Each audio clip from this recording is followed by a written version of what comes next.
Siemanko, no to ruszamy z nową serią. Pierwszym krajem, który odwiedzimy, jest Mołdawia. Najbiedniejszy kraj Europy. Zobaczymy też Naddniestrze. To taki mały, oderwany kawałek Mołdawii, gdzie czas jakby się zatrzymał w ZSRR z własnymi rublami, Leninami na pomnikach i całkiem niezłym zamieszaniem politycznym. Ale zacznijmy od początku. Siemanko, witam Was serdecznie w pierwszym odcinku najnowszej serii Podróży Wojownika. Zdradzę Wam teraz, gdzie ruszę w pierwszym miesiącu. Ogólnie seria potrwa 4 miesiące. Ile będzie krajów, to sam nie wiem. Będzie 5 kontynentów i dzisiaj właśnie rusza najnowsza seria. Także pamiętajcie o tym, że jeśli jeszcze nie subskrybujesz kanału, zostaw subskrypcję, wciśnij dzwoneczek, żeby nic Cię nie ominęło. I z tej serii postaram się zrobić około 100 odcinków. Jeśli się uda, będą to daily vlogi. Różnie może być, wiadomo, będę w krajach, w których może nie być internetu, ale będę się starał zrobić tak, żeby było dobrze. Z racji tego, że wiele osób się mnie pyta, jak to możliwe, że potrafię na 4 miesiące spakować się w taki tylko plecak, co jest dla mnie oczywiście bardzo prostą sprawą. Zaraz pokażę Wam, co pakuję i co potrzeba, jeśli jedziecie właśnie w takie miejsca, jak ja pojadę. Oczywiście od razu napomknę to, że jeśli z Afryki polecę na Alaskę, tam będzie jakaś różnica 50 stopni, na Alasce kupię kurtkę, kupię spodnie i kupię rajtki. Tak będzie, ale później wyrzucam i jadę dalej, bo znowu będą ciepłe kierunki. Będzie bardzo dużo różnych miejsc, fajnych kierunków i myślę, że te vlogi bardzo Was zainteresują. Także na samym początku, jeśli mogę Was poprosić o bardzo, ale to bardzo ważną rzecz. Bądźcie aktywni pod filmami, pomagajcie mi promować te filmy. Jeśli pod każdym odcinkiem zbierze się 10 000 łapek, kciuków do góry, jeśli Wam się będą podobały odcinki będą lepiej promowane, jeśli będą dobrze komentowane. Także zróbcie to dla mnie, a jeśli możecie raz na jakiś czas jeszcze oglądać jakąś reklamę, to będzie świetnie, bo na tym właśnie zarabiają twórcy, na tym, że oglądacie ją, będzie super. Czyli tak, pierwszy odcinek oczywiście jestem w Mołdawii, czyli najbiedniejszy kraj Europy. Będzie Naddniestrze, będzie coś jeszcze ekstra, coś o czym dowiedziałem się całkiem niedawno. Następnie polecę do Erytrei. Erytrea jest uważana za Koreę Północną Afryki, jest tam cały czas reżim, zobaczycie na pewno fajne odcinki. Kolejna będzie Etiopia. W Etiopii lecę na północ, najpierw zobaczyć wulkan i piękne miejsca, na południe polecę zobaczyć 4 plemiona. Później Libia, kraj, który jest niestabilny od upadku Kaddafiego. Następnie będzie Tunezja, a na końcu skończę w Mauretanii. W Mauretanii chcę pojechać najdłuższym pociągiem na świecie, który ma 2 km. Jest pociąg z rudą żelaza, który jedzie przez Saharę. Będzie to niesamowita przygoda, dodatkowo oczywiście stolica. Następnie lecę na Alaskę, tam się spotykam z Alą, zaczynamy nasz rejs. Co będzie dalej, usłyszycie z czasem. To jest na początku plan na pierwszy miesiąc, a powtarzam, że będą 4. Dobra, teraz Wam pokażę, co pakuję. Wszystko mieści się do tego mojego plecaka. Zacznijmy od tego. Wiadomo, dodatkowy plecaczek, laptop i cały sprzęt. Mikrofony, dron, 2 powerbanki, bo nie wiadomo jak to będzie na pustyni. Dodatkowo dojdzie do tego jeszcze Insta360, którą mam nadzieję, że jutro kupię. Suplementy, znaczy kosmetyczka oczywiście, suplementy. Biorę wszystkie suple wojownika ze względu na to, że tak, będę dużo podróżował, będzie jetlag, dobry sen, będzie idealny. Tak samo do samolotu. Energia, wiadomo, przyda się. Witaminy trzeba cały czas stosować, bardzo ważne i elektrolity, żeby były cały czas nawodnione, żeby miał siłę. 5 par majtek, 5 par skarpetek, 5 koszulek, plus dodatkowo coś do trenowania. Ręcznik, klapki, czapka z daszkiem do przodu, żeby była na Saharę. Będę dużo na pustyni, także musi być. Jedna bluza, jedne długie spodnie, z których mogę zrobić też krótkie spodenki. Bardzo fajnie. 2 paszporty, jeden paszport nowy, a drugi z wizą do Ameryki. Wiadomo, lecimy na Alaskę, trzeba mieć wizę. $2000 w gotówce. Do Afryki potrzebuję mieć gotówkę. Będę w miejscach, w których nie da się wypłacić. Papier toaletowy obowiązkowo. Pamiętajcie, obowiązkowo w każdą podróż. Ładowarka, sławki oczywiście, stopery i gdzieś tam jeszcze mam klapki na oczy. Tutaj w reklamówce mam jeszcze dodatkowo rzeczy, które potrzebuję do Mauretanii na pociąg. Czyli gogle, chusta, rękawiczki, takie stopery zakładane tak i dodatkowo maseczki. Wiadomo, tam będę jechał przez Saharę z rudą żelaza na wagonie i tak większość rzeczy, które będą na sobie założone, będę musiał wyrzucić. Trasa zapowiada się naprawdę bardzo świetnie, także śledźcie każdy odcinek. Tak jak mówiłem, będę się starał robić daily vlogi, także róbcie tak, żeby Was nic nie ominęło. Odcinki będą codziennie o 16:30, chyba że będzie to weekend, no to weekend wtedy sobota o 14:00, w niedzielę o 13:00. Zapraszam serdecznie, zaczynamy. Pierwszy kraj, czyli Mołdawię, najbiedniejszy kraj w Europie. Kiszyniów, najbiedniejsza stolica. Zaczynamy. Autko już oddaję. Do odkryj auto, dziękuję bardzo. Polecam Wam serdecznie.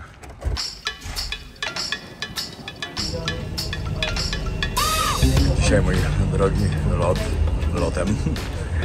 Tylko raz w życiu miałem okazję tym lecieć i to było z Warszawy do Krakowa, ale to całkiem przypadkiem. No i zaraz startujemy. Mołdawia jest najrzadziej odwiedzanym państwem europejskim i dodatkowo jest najbiedniejszym krajem europejskim. Nie są w Unii Europejskiej, dopiero planują, aż próbują wejść, w 2030 roku dołączyć. Czy się uda? Nie wiem.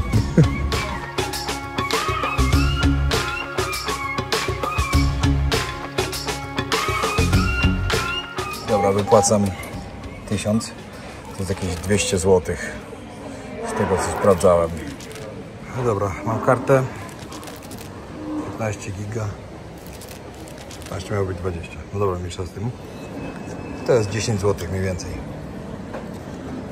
20 zł. No i tak wygląda 40. No i załatwione wszystko. Kartę mam, gotówkę mam. I teraz trolejbus numer 30. Tak jak wyczytałem właśnie na internecie, że nie można dojechać do centrum. I dokładnie jest. Nie wiem, z ile odjeżdża, ale nie muszę jechać. Tak bilety się kupuje na wejściu od razu u pana. Okej.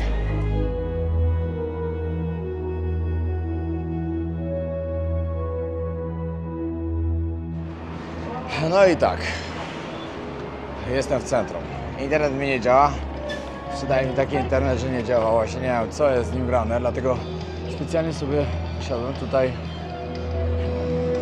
koło jakiegoś centrum handlowego, żeby pójść to naprawić.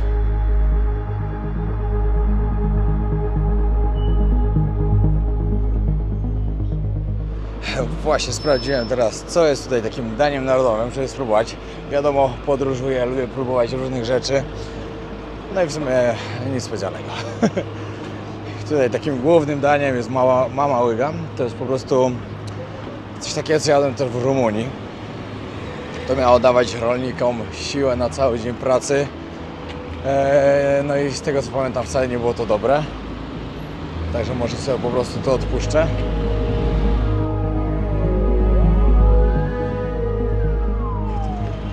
Tak jak przyjechałem, już dość kawałek z lotniska. Wiadomo, pojadę jeszcze na obrzeża później. Ale to jest bardzo normalne miasto. O, babuszki sprzedają coś.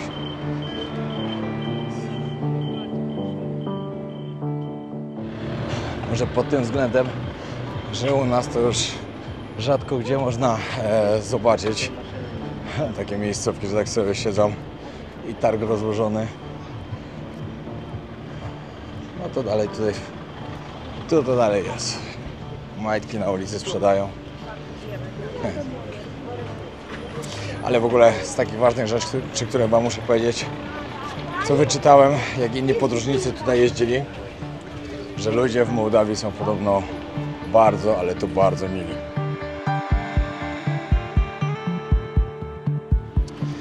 Język, w którym się tutaj mówi, to wiadomo, mają mołdawski, czyli mają swój język. W Naddniestrzu, czyli w kraju, który jest nieuznawany, mówią po rosyjsku głównie teraz, gdzie zobaczycie największe życie w różnych krajach, właśnie na targach. Całkiem przypadkiem tylko przechodzę, potędy idę do swojego hostelu, w którym się zatrzymałem. Sorry. Ale wejdę, zobacz. O, disco polo leci. Dobra.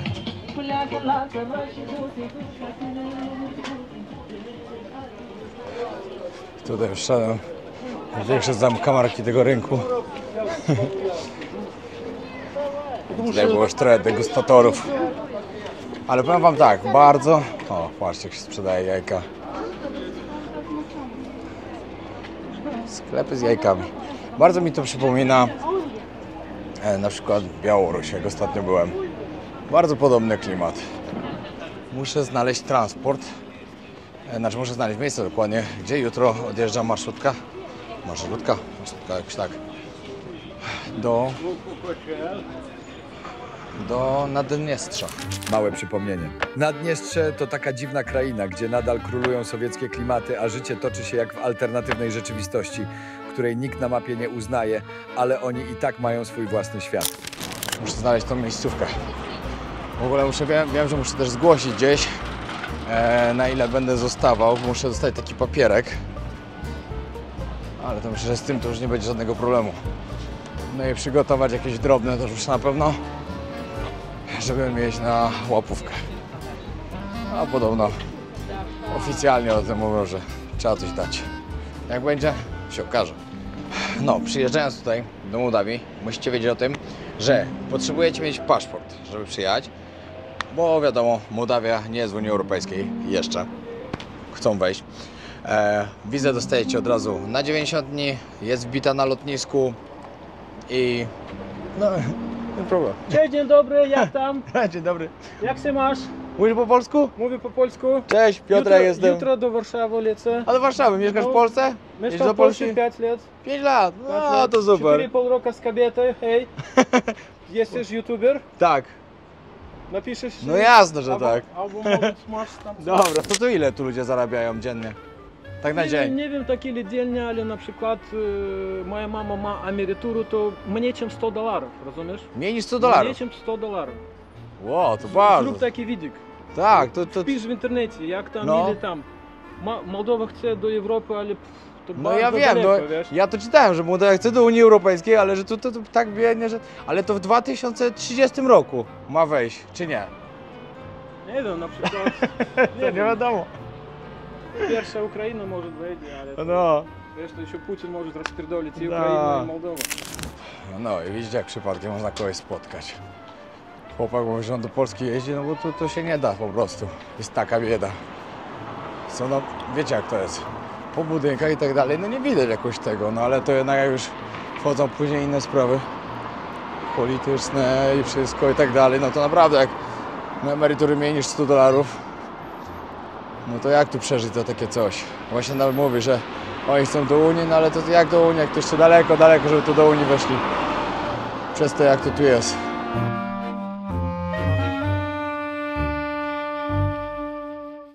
Mówi właśnie, że jutro do Polski leci. To mówi, że tak utrudniają w ogóle ludziom stąd wyloty, że po prostu szok. Ciekawe dlaczego. Przecież dla nich, jak ktoś sobie tak pomyśli logicznie, lepiej, żeby osoba wyjechała za granicę, zarabiała pieniądze i wysyłała tutaj te pieniądze. O, tutaj możecie zobaczyć flagę Mołdawii. Niebieski, żółty i czerwony.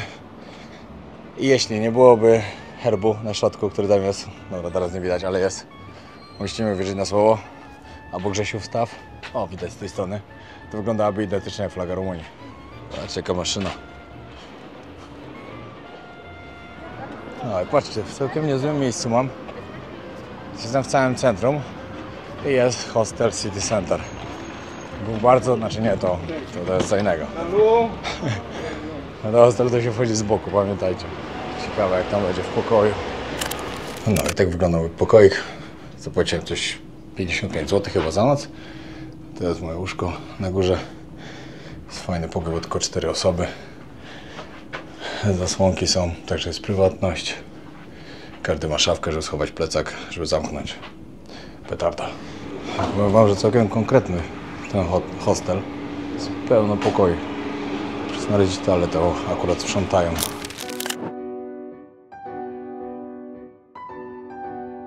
Nie wiem, czy wam już mówiłem, czy nie mówiłem, ale Mołdawia słynie z wina. No bo tutaj 30% ludzi właśnie zajmuje się tym rynkiem, czyli winiarskim.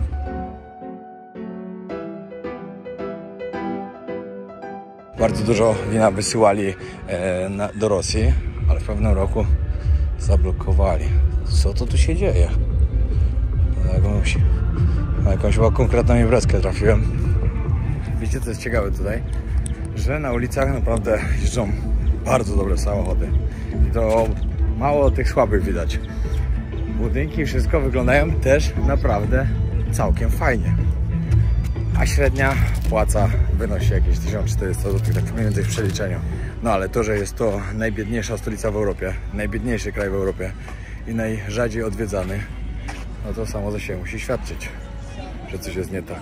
Patrzcie, jakie chustki można kupić, bajerki. Chyba coś na jakąś imprezę trafiłem akurat dzisiaj. Po 10, czyli po 2 zł. No i to są normalne ceny. Bo wam opowiadałem o tym winie, a chyba nie powiedziałem wam najważniejszego. W Mołdawii wino nie jest traktowane jako alkohol. To jest niesamowite. Tutaj wino jest dobrem, naturalnym, dobrem narodowym i jest traktowane jako produkt spożywczy. Tylko zastanawiałem się nad jedną rzeczą. Jeśli ktoś zatrzyma kogoś po pijaku i ta osoba powie, przecież ja piłem wino, nie piłem innego alkoholu, to co wtedy? Już wiem, na co trafiłem. Dzisiaj jest dokładnie 27 sierpnia, a 27 sierpnia 1991 roku Mołdawia ogłosiła niepodległość. Dzisiaj będzie naprawdę mocna impreza wieczorem, z tego co widzę. Flagi Unii Europejskiej wiszą. No, oni naprawdę chcą wejść do Unii Europejskiej, ale tak jak mówił ten chłopak, daleka droga.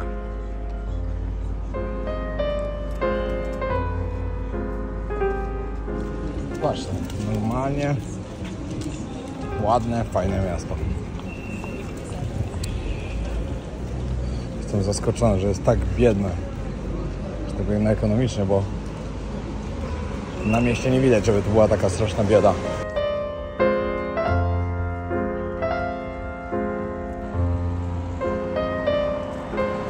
Co ciekawego wam jeszcze nie powiedziałem, no tak, wsiada się tutaj do autobusu, do trolejbusu dokładnie, to w każdym jest konduktor, właśnie mówi konduktor, no, który sprzedaje bilety.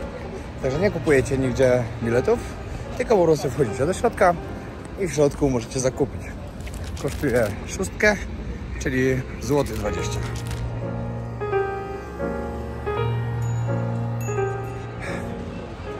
W paru miejscach wyczytałem też, że Mołdawia, a raczej Kiszyniów, czyli stolica, jest stolicą pięknych kobiet w Europie. Się z tym nie zgadzam. Wiadomo, każdy ma swój gust, żeby nie było. Ale ja uważam, że na przykład Polki są dużo, dużo ładniejsze.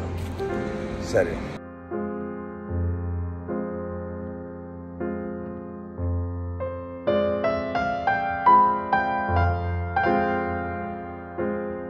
W Polsce, szczególnie jak na przykład przyjeżdżam po takiej długiej podróży, gdzieś na przykład jak za długo w Azji posiedzę albo coś, naprawdę bardzo dużo pięknych kobiet jest i nie ma co ukrywać. A tutaj normalne, chyba że może dlatego, że byłem za długo w Polsce. Może tak jest. Właśnie chciałem szybko ściągnąć, bo miałem porysowane i tak troszkę mi rzucało cień, jakby była brudna kamerka. Muszę gdzieś zaraz znaleźć, zamontować, żeby przypadkiem swojej oryginalnej nie rozbić.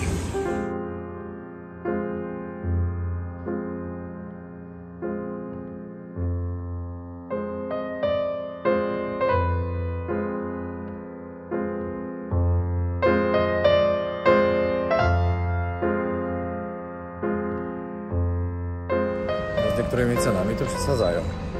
Mogę teraz zapytać o szybkę, ile kosztuje, jeżeli mi przykleili na telefon. 100 zł. W Tajlandii kosztuje 15. W Polsce ostatnio nawet, i tak już wiedziałem, że zapłaciliśmy za dużo za 50 albo 60. Tutaj w takim kraju 100? Przesada.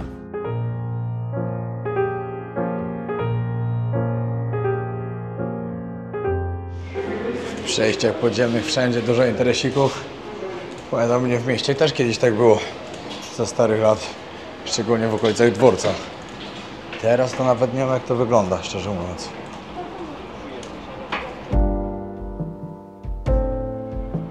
To jak sobie trochę wyobrażałem, to jak ktoś mi mówił, że to jest najbiedniejsza stolica Europy, to mniej więcej tak sobie to wyobrażałem. Właśnie takie blokowiska stare, poradzieckie jeszcze.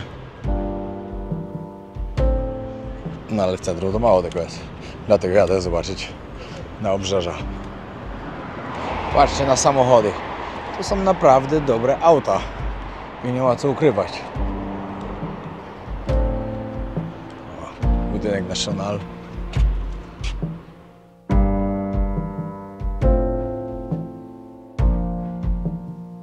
Tutaj to jest całkiem normalne. Ja to się czuję, jakbym w ogóle z Polski nie wyjechał. Serio.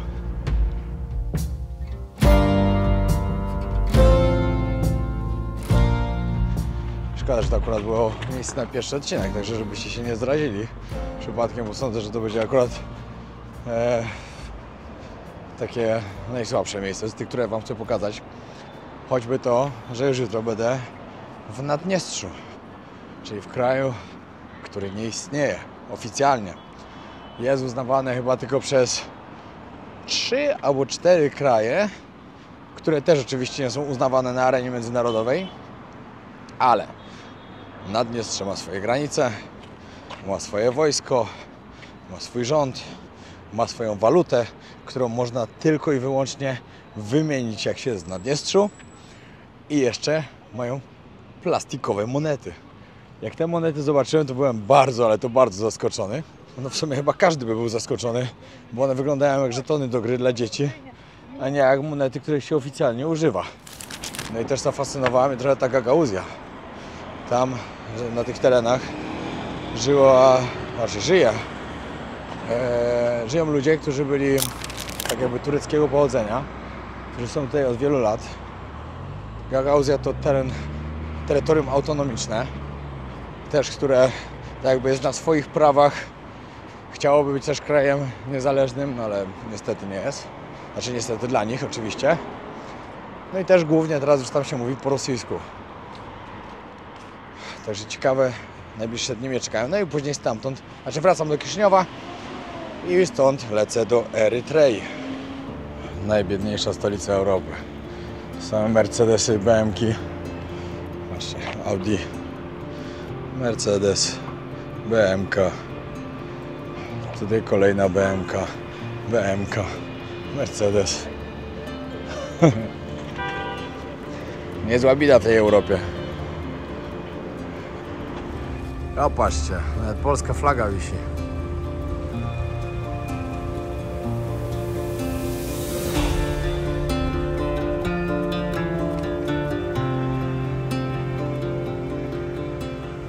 Przyszedłem zobaczyć teraz do sklepu, jak tu ceny wyglądają. I patrzcie, co znalazłem. Cyk, Tiger-X polski.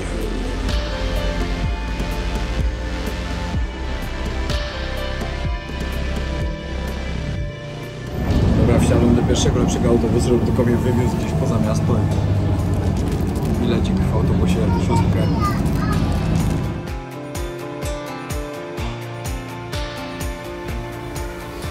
A tak, takie budki na osiedlu były.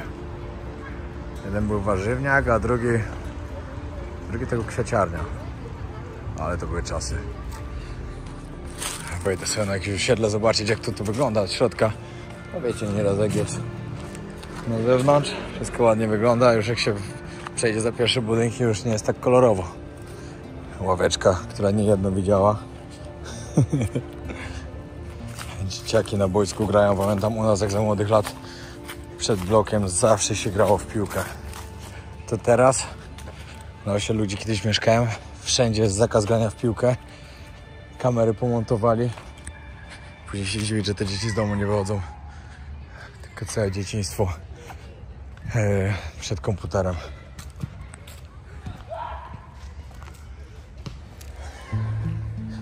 Aż mi się przypomniały stare czasy na osiedlu.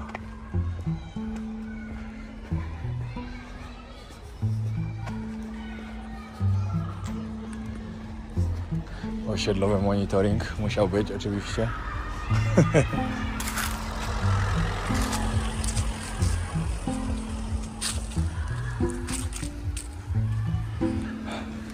Czasem dostaję pytania, czy nie boję się wchodzić w takie osiedla i tak dalej. Nie wiem, gdzie jestem, no ale nie poda pół życia się trenowało, a pierwsze pół życia wychowało w takim miejscu, żeby później bać się wejść na osiedle, żeby wam pokazać, jak wygląda. No ale Mesiek.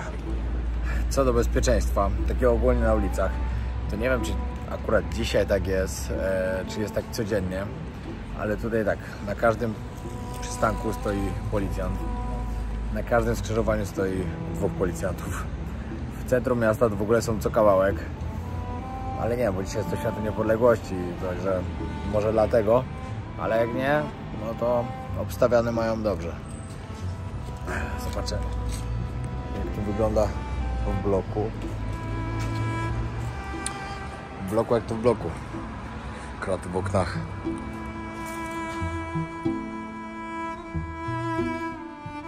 Ogłoszenia jak ze starych lat. No nie ma co ukrywać, jak odejdziecie trochę dalej, już poza takie ścisłe centrum,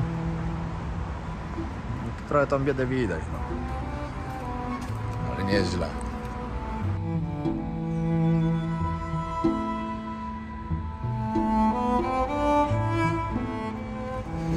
No i nie zdążyłem, zaczyna się ulewa. A mam kawał do domu jeszcze. Z 1,5 kilometra jak nic. Chyba jedzie ktoś ważny. Nikomu nawet zbliżyć do ulicy się nie pozwolili. I co kawałek policja stoi.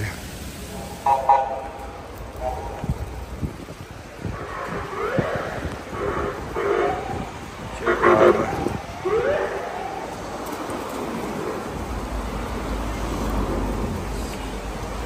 A, flaga Estonii. Pewnie przyjechał z rządu na obchody Święta Niepodległości. Wcześniej też widziałem takie limuzyny rządowe obstawione całe samochodami.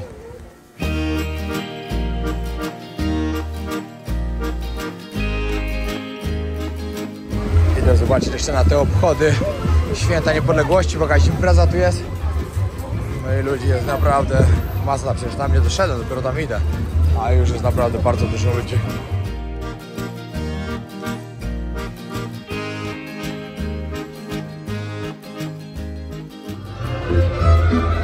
Teraz jakieś lokalne zespoły.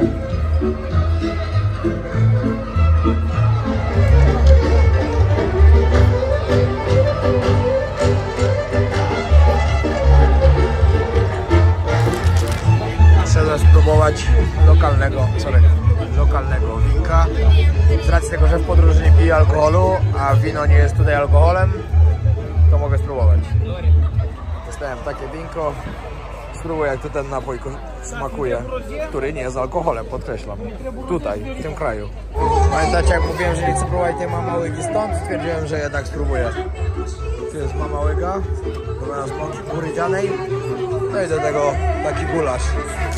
No i tak wygląda moja mama łyga z mięsem i z serem. Zaraz będę próbował, jak smakuje. Myślę, że ten ser zmieni na pewno dużo smak. Bo jak jadłem kiedyś samą tą mama łygę, no to była okropna. Miasto żyło. Wcześniej jak tutaj szedłem, to był puściutki plac. Nie myliłem się. Jest tak samo okropne jak wcześniej, tylko teraz o smaku sera. Ale okropne. No, czas kończyć ten dzień. Jest 20. Muszę się przygotować jeszcze do jutrzejszego dnia. Internet w Mołdawii bardzo dobry. Mam nadzieję, że też będzie taki dobry w Naddniestrzu. A co będzie w Gagauzji? Nie wiem. Powiem wam szczerze, Gagauzję znalazłem dopiero 3 dni temu. Nawet nie miałem pojęcia o tym kraju. Też kraju, tak. Kraj naprawdę, no nie, to raczej terytorium autonomiczne. To jest terytorium autonomiczne, to jest takie terytorium, które ma własne prawa, żyje według swoich praw, ale nie jest uznawane i jest tak jakby Mołdawią, ale zarządza samo sobą. Ciężka sprawa do wytłumaczenia, ale tak jest. Dobra, to było na tyle. Trzymajcie się, pozdrawiam serdecznie. Pamiętajcie, że to dopiero pierwszy odcinek ze 100, który mam zamiar wykonać do końca roku. Śledźcie wszystkie, zostawcie subskrypcję, bądźcie na bieżąco ze mną. Pamiętajcie, żeby wcisnąć dzwoneczek, żeby dostawać powiadomienie za każdym razem, jak wrzucę odcinek. I jeśli mogę was prosić, cel taki mam, że pod każdym filmem było 10 000 łapek do góry, żeby te filmy były dobrze promowane. Także wszystko w waszych rękach. Dziękuję bardzo, pozdrawiam w kolejnym odcinku. Widzimy się w Naddniestrzu, czyli w kraju, który nie istnieje.